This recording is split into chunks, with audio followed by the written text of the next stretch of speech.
All right.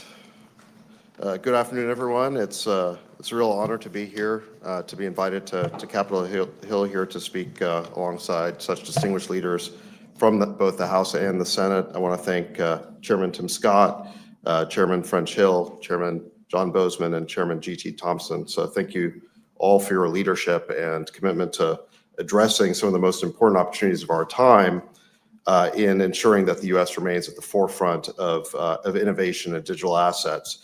The president said in his executive order in the first week that it's the policy of his administration to support the responsible growth and use of digital assets, blockchain technology, and related technologies across all sectors of the economy. And he established an executive branch working group for digital assets, which includes Secretary Besson at Treasury, Secretary Noem, soon to be confirmed Attorney General Bondi, Secretary Letnick at Commerce, and all the other key administration officials that have an equity in crypto. And similarly, the SEC has set up a crypto task force led by Hester Peirce, which is also looking at this issue. And together, our objective is to accomplish the task the president assigned for us in his EO, which is to propose a federal regulatory framework governing the issuance and operation of digital assets, including stablecoins, in the United States. I've talked to many founders over the past few years, and they've told me repeatedly that the number one thing they need from Washington is regulatory clarity. They just want to know what the rules of the road are so they can abide by them. We're coming off, frankly, 4 years of arbitrary prosecution and persecution of crypto companies where the SEC wouldn't tell founders what the rules were, but then they would prosecute them. And many founders have even told me stories of being debanked personally just because they had founded a crypto company. All of this approach was driving this important technology of the future offshore, and we want to keep that innovation onshore in the US. Financial assets are destined to become digital, just like every analog industry has become digital. And we want that value creation to happen in the United States rather than giving it away to other countries. This will also, I should add, be much better for consumer protection because it's easier for regulators to supervise an activity when it's onshore. And it's probably not a coincidence that the single biggest fraud in the history of crypto, which was FTX, was based in the Bahamas. By moving the innovation onshore, it'll be easier to separate out the good actors from the bad actors. And we want to encourage the good actors, the innovators, while protecting the market from the bad actors. And I think a market structure legislation with clear definitions and fair rules will do that. I want to say additionally, we're excited about working with both the House and Senate on stablecoin legislation. I know Senator Hagerty introduced a bill today. This stablecoins really have the potential to ensure American dollar dominance internationally, to increase the usage of the U.S. dollar digitally as the world's reserve currency, and in the process create potentially trillions of dollars of demand for U.S. treasuries, which could lower long-term interest rates. So let me stop there, and I want to thank the chairman here today, Chairman Scott, Chairman Hill, Chairman Boozman, Chairman Thompson. And I look forward to working with them as part of the administration to help turn President Trump's policy into reality. This was a week one priority for the administration, and we're excited that our counterparts in Congress are equally committed to ensuring American dominance in digital assets. I look forward to working with each of you. And with that, I want to say work with each of you in creating a golden age in digital assets. And with that, I'll turn it over to Chairman Scott. Thank you. I think David represents promises made, promises kept. I love the campaign trail when President Trump was out there making promises, and we see today he's keeping those promises. And in so many ways, I think back to a kid as I was a long time ago, growing up in a single-parent household, mired in poverty, and hoping that the American dream would one day be accessible for me. I think that we're standing here today at the precipice of greatness for so many kids who are looking forward to democratization, having access points for their families and for themselves that makes it easier and less expensive to do business in this country. I love the concept that we see today, synergy within the administration, the House, and the Senate, focusing not on ourselves, but focusing on working class Americans who desperately need to reduce their prices and increase their access. That's what the bicameral working group will help tackle. I have a pre-existing working friendship with GT and French and John. And the good news is we come together already having proven the ability to work together to get things done for the American people. It's an exciting time to be an American. And as David said, the golden age has begun. And the good news is it's going to get better. I'm excited about what we will accomplish for the American people. I'm excited about the synergistic approach that we're taking in the House and the Senate, with the White House leading the way. Next, you'll hear from Chairman French Hill. Thank you, Chairman Scott, and David Sachs, thank you for coming to Capitol Hill to celebrate with us the fact that in the 119th Congress, we have a bicameral project for both a stablecoins bill and a regulatory framework that will bring clarity to digital assets in the United States so that we are the land of opportunity, the land of innovation that we have been for decades in so many other technologies.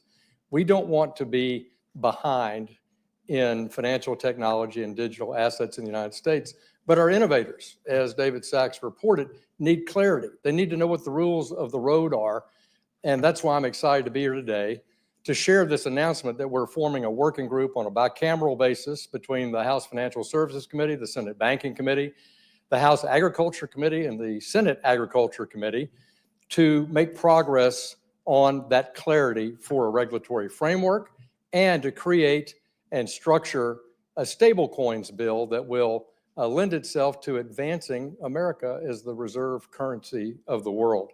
This is a big issue. Bicameral support this year is dynamic because last year in the 118th Congress, we had success on a bipartisan basis in the House on both stablecoin legislation moving out of the House Financial Services Committee and for the regulatory framework moving across the House floor with a strong bipartisan vote. 71 Democrats joined House Republicans in moving that policy forward. So in my view, with the wind at our back of a leader like President Trump, who knows that financial innovation, financial technology is where America's heart is, where our entrepreneurs' hearts are, that will lead from the executive branch. And now with this bicameral partnership with Senate Agriculture and Senate Banking, along with our House committees, I look very, very forward to the success we're going to have in the 119th Congress. And let me ask my good friend from Arkansas, a fellow Razorback, the chairman of the House Ag Committee, John Boozman. We're all still excited about the big Kentucky win. So it's good to be with you all. We've been working hard on this for the last 3 years, and we've had our ups and our downs. When we started working on it, crypto was gaining popularity. And then with Sam Bankman-Fried and other things, it seemed like perhaps it was in trouble. It's rebounded though and is bigger than ever. So our goal is to make sure that consumers are protected, make sure that the industry, in order for it to grow and be able to offer all of the things that it does offer to the various disciplines that are out there, whether you're a bank or whether you're investing a client's money for their retirement or whatever, you've got protections, there's structure in it, and it will allow the industry itself, because it is regulated, people have confidence in that, to grow. It's a little different than our normal situations in this sense. We've got these jurisdiction things. So I'm the chairman of Ag. Why am I here? Because we have the Commodities Futures Trading Commission, and some assets are commodities, some are securities. So the SEC has jurisdiction over the securities, CFTC has jurisdiction over the other. So the idea that we're working together, again, we've all been working separately. We've made progress over the last several years, but working together now with purpose, and then also having the White House, having the Czar over here, again, to visit with him and really set up a structure so that we can get a final structure to make this thing work is very, very important. So appreciate Senator Scott, I think, really coming up with that idea. And I think it's a good one. And we're looking forward to actually get some things accomplished in the next several months.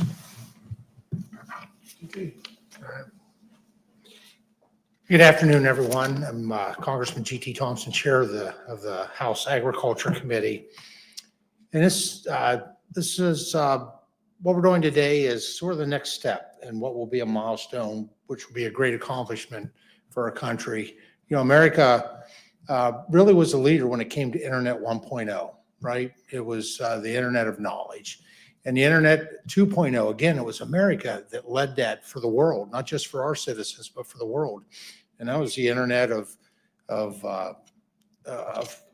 things. And then Internet 3.0 is what we're talking about today, and that's the Internet of value. And we're approaching it in a principled way.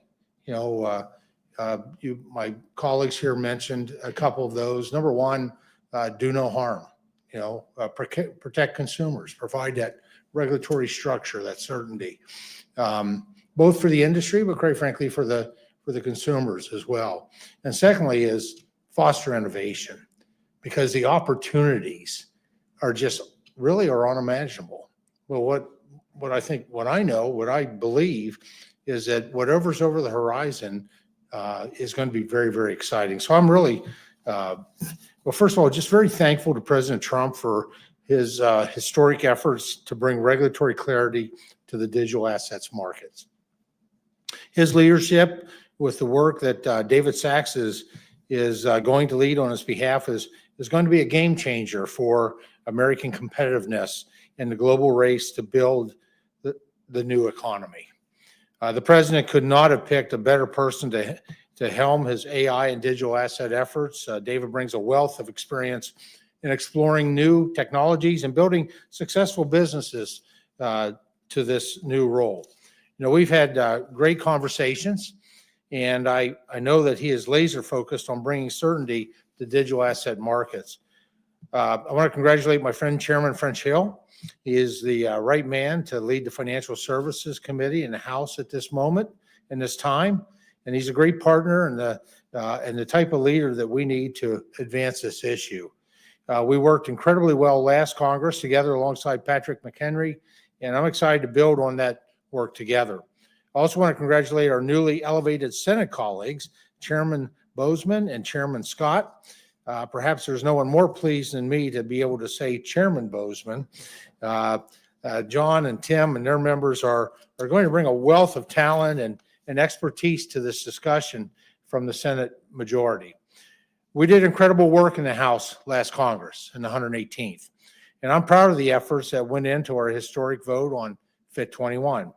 I'm equally excited to have these partners and a new administration in place to be able to finish the job. I'm thrilled to lead House Agriculture Committee members as we work with this incredible team to put a bill on President Trump's desk. And I think at this point, we're going to be in a position to take a few questions. Thank you, everyone. We're going to take some questions from the crowd. If you direct your questions, can you please say your name and the outlet you're with? Emily, we'll start with you. Emily Wilkins, CNBC. Thanks so much for holding this today. I wanted to start out when you're talking about legislation. Can you talk a little bit about Fit 21 last time, the bill that you plan to introduce again? What differences are you going to see now that we have the trifecta in Washington? Well, thanks, Emily. We did do good work, good, strong bipartisan work on Fit 21, which was the clarity for a market structure bill. That bill, I think, had the basics for the exact bill that we'll propose to introduce again in the 119th Congress. There may be some modest changes, but it had bipartisan support. We did a lot of work in our markup and in the floor preparation for it in both the Ag Committee under Dusty Johnson leadership and G.T. Thompson's leadership, and in House Financial Services. So on the regulatory framework bill, that'll be the approach that the House takes. On stable coins, I think you'll see us have a bill that's very similar to the approach that's been taken in the Senate. Recently, Senator Hagerty's introduced legislation.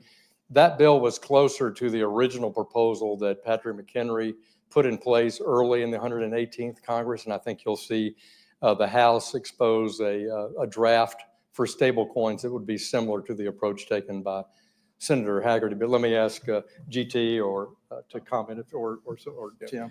So I established this year a digital asset subcommittee so that we could take a deep dive into market structure as well as stable coins. Good news is stable coins led by Bill Haggerty on the Senate side's out already today. We've seen Cynthia Lummis as a co-sponsor. Market structure is a place where you have left and right leaning in. We have members from Gillibrand and Lummis working together in the past, now working together in the future, coming to the table to create the framework for the Senate so that we can harmonize Fit 21, the parts that we see as a path forward to a signature into law. So the good news is, from my perspective, having the digital asset subcommittee really working on the market structure at the same time, simultaneously having Bill Haggerty lead the conversation around stable coins, having that bill out for us to take a look at. And there will be an amendment process, will be a part of that for us. And then hopefully very quickly, we'll see the House, they're working on it as well. So we'll have a legislation that's able to go to the president's desk.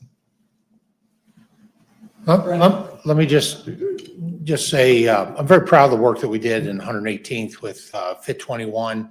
And that was done in, you heard others talk about, we had Republicans and Democrats, certainly in committee and on the House floor, a significant vote that we achieved.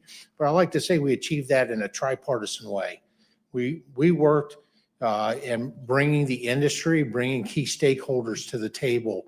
And so I look forward to, quite frankly, on working with my colleagues here and President Trump to continue that process of refining what we do, whether it's market structures and the other aspects of this bill.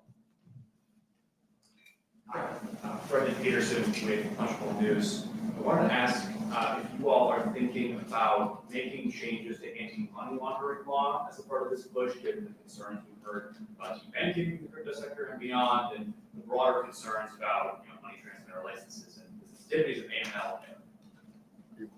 Yeah, we're certainly open for discussion. One of the things that the subcommittee will take a look at is the whole playing field. I mean, at the end of the day, to get all of our members on board, we're going to have to be open to comments and thoughts on the issue.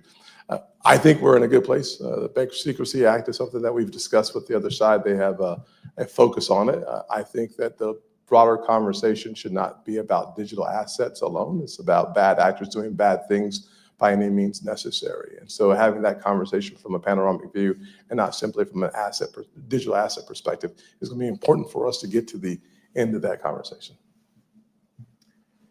Brendan, I would add, having been the subcommittee chair in the last Congress, and Brian Stiles is going to have that mission this time. He'll do an excellent job, I think, on the market structure bill and the stablecoin bill as it relates to the security aspects of it. We were very sensitive in the 118th Congress about the law enforcement aspects of digital assets, not any different than we are about any other means of transfer of or payment method, whether you're talking about cash or the ACH system or real-time payments. This is an important point. I agree with Senator Scott completely. We'll listen to our members. But in the drafts that we pro-offered last year that, as I say, we had bipartisan support for, they had strict AML standards in them for this digital arrangement for digital assets that are not unlike the requirements out in the analog financial services space. It's why we call the bills fit for purpose, because this is not an intermediated form of finance anymore. And so these laws have to reflect how transactions are conducted. But it's AML and BSA are important for every member on both sides of the Capitol. Thank you for doing this. For both of the stablecoin and the FIT bills last year, I'm just curious this year whether you have any idea of the timeline when you expect to get those worked through Congress. And then also, could this ride along anything like the Farm Bill, for instance, given the agriculture connection?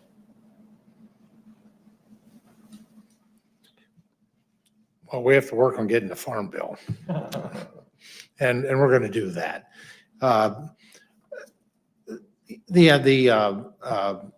Time-wise, I think one of the most important things we're doing now, with every Congress, we have new members that retire or are defeated, and we have new members coming in. So we're starting that now and have started member education. And quite honestly, crypto is not the easiest thing to wrap your mind around. Not everyone comes into Congress with a good, full understanding and a thorough knowledge. And so member education is what our first goal is here. And then how it times up, it is, I think we've shown the ability to be able to move a market structures bill, FIT 21 as a whole, out of the House in the past. I think we're probably in a really good position to, when we conclude our work and preparation this time around, to be able to do that. So I don't see this being attached to a farm bill. Thank you. Hang on one second. And I would say, if I was thinking about this a little bit, I think what we have is an opportunity to get things done. My theory is the first 100 days of a new administration is important. On the Senate side, my goal is to be as aggressive as possible to achieve an objective of having bills through the Senate in 100 days. Just to go back to Emily's question on this and combine it with timing, Maeve, is here's the way to think about it. We did a lot of work in the 118th Congress in the House. So we're prepared to move forward in the House Financial Services Committee, and I won't speak for Chairman Thompson, by introducing legislation or having discussion drafts of our legislation, attaching those to a set of committee hearings. But it's exactly as GT points out. We have new members. We've got to do new member education. And so we have to level set here. This is why Chairman Boozman and Chairman Scott have stepped up digital assets at a subcommittee level to bring members along and do that member education here in the Senate, something that in the House, we had the benefit, obviously of 2 Congresses working on that. So I think a key element now, though, is the education and technical assistance that can be provided to members both in the House and Senate from the executive branch now, as President Trump's leadership posts are confirmed. And key among them is his AI and crypto advisor, David Sachs. And David, would you want to speak to this issue of helping members come up to speed? Yeah, I mean, absolutely. So this is what we're here for. And I actually did a session even before the start of this Congress with Speaker Johnson. We did a great sort of open dialogue with members of the House in that case. And I think, part of what we're here to do is provide resources on education. Some of them can be outside advisors, kind of luminaries in the industry, and we're talking to a lot of those people. And then, I'm also available anytime to talk to members about this. It can't, crypto can be a esoteric subject, and it is good to explain it, to kind of demystify it, because I think once you understand that, you've kind of got the cryptocurrency itself like Bitcoin, but then what it really runs on are blockchains, which are just distributed ledgers. It's really a new type of decentralized computing platform, and there's a lot of things that can be built on that computing platform. So in any event, we're happy here to provide those resources to help explain it, both on Capitol Hill and beyond. Thank you, Jasper Goodman with Politico. Thanks for doing this. Senator Hagerty is out with a stablecoin bill today. Given that that's out there and that there's been more consensus in the past on stablecoins as opposed to market structure, do you plan to move first on stablecoins ahead of market structure? And relatedly, to what extent in both of these processes do you plan to engage Democrats versus going at it alone now that you have the trifecta? Yeah. So the bill's out, as you know. We have been working with Democrats already on the bill. You'll see co-sponsors will line up on both sides. Good news is that the bill is moving quickly. I'm actually pleasantly surprised at a place where you see very little bipartisan coalition building. The members of the committee, as well as folks like Gillibrand off the committee, are very anxious to have a win in this digital space. And so for the first time in a long time, there's a reason to take a deep breath and release it, because the legislation moving forward very quickly is happening. Good news is they have had, as French said, a lot of time working on the legislation as well. Finding the places where there are disagreement will be the key for us getting it to the president's desk. And that's where I think the task happens next, is to take a look at the component parts of Hagerty's stablecoin bill. But that's what we're moving first, is stablecoins. in the House, and I'll speak for the Financial Services Committee and then yield to my friend GT. We're proposing that we'll essentially move the stable coins and a FIT 21 type structure, as I've now answered that question 2 or 3 times, on a similar track. Meaning we're going to begin that process where we left off in the 118th Congress. And we worked hand in glove diligently with our colleagues on the Democratic side of the aisle in the House. Many of the ideas that are reflected in the market structure bill and some in the stable coins bill reflected views from the minority party in the House. And we'll continue to do that. And you'll see that as we move forward with a set of hearings and the discussion. So I remain committed to trying to make these bills bipartisan success in the House. And certainly we'll cooperate with the senators and try to be a part of any kind of educational effort here on a bipartisan base to support their efforts here in the Senate. GT. I have the same commitment, so I really don't have anything against. Great, last question, Jennifer. Thank you so much, Jennifer Schonberger with Yahoo Finance. On the campaign trail, the president said he supported the Bitcoin reserve. I'm curious what the plans are for that at this point, and would the Biden administration consider putting crypto into a sovereign wealth fund? After you. So one of the things that the president instructed us to do was to evaluate the idea for a Bitcoin reserve. And so that is one of the things, that's one of the first things we're going to look at as part of the internal working group in the administration. So as soon as we get all that set up, we're still waiting for some cabinet secretaries who are on the working group to get confirmed. So we're still in the very early stages of this. But that's one of the first things we're gonna look at is the feasibility of a Bitcoin reserve.